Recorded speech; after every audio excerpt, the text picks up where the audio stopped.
ሜም ስሩብኝ ብሎ የሚከፍላችሁ አርቲስት ነበር? አዎ አረ ዝም በል አዎ እንዴና ዝም ብሎ ማፈምስም ብሎ አዎ ዝም ብላ አፈምስም በሰዓቱ እሺ አበሻ ሚም ላይ ከ2-3 ሚም በላይ በቃ የተሰራበት ሰው ካለ ከፍሏል ማለት ለምን ቫልዩ አለው አበሻ ሚም እንዴ ኢንተርቪው ላይ ቀርቦ እኮ ካልተወራበት ይሄ ሰው በቃ ፌመስ አይደለም ማለት ወይ ደግሞ ኢንፍሉዌንሻል አይደለም ሜሞች ምናምን ካልተናገሩት ብዙም ተጽዕኖ ያመጣ አይደለም ተጽዕኖ ፈጣሪ ሰው አይደለም ይባላልና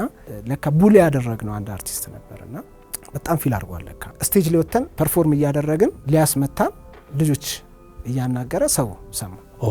እዛው ስቴጅ ላይ ምክንያቱም በአደባባይ ነው ያዋርዱኝ በአደባባይ ነው ማዋርዳቸው ምናምን ሲል ሰማ ሰው ከተደብሎ አረ እንደዚህ ከሊም ሜሙን አይቶ ሊበቀላችሁ ማለት ነው ጥሩነቱ ያው በሰዓቱ ተቀባይነት ስለነበረን ሁሉም እሺ ይላል ከዛ ሽማግሌ ልከን ድጋሚ ዲስ የሚም ዲስ ማለት የሚም ዲስ በቃ ድጋሚ ስሜን አድሱ ነው አደስ ነው ተው ብንባል ራሱ በቃ እኛ ኮንሰርቱ አስከታልፍ ተው ብንባል ራሱ በቃ ያንሶ በቃ ድጋሚ ደግሞ እሱን መካብ በቃ አመሰግናለሁ ብሎ ራሱ አላመን ነው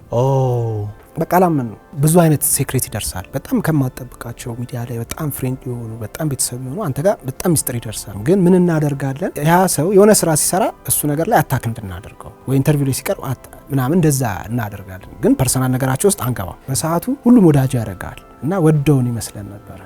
ኖ ለካ አይደለም ፈርተውን ነው የምንጮትበት የምንዝናናባቸው ቤቶች አሉ ፑል ምናምን የተዝናና እየጮትን እዛ ድረስ በመኪና እየመጡ ምናምን ይሄን ያህል እናስጨንቃቸው ነበር ግን እኛ ወደውን ይመስለን ነበር አሁን ላይ ግን ሳስተውለው ኖ ለካ ፈርተውን ነው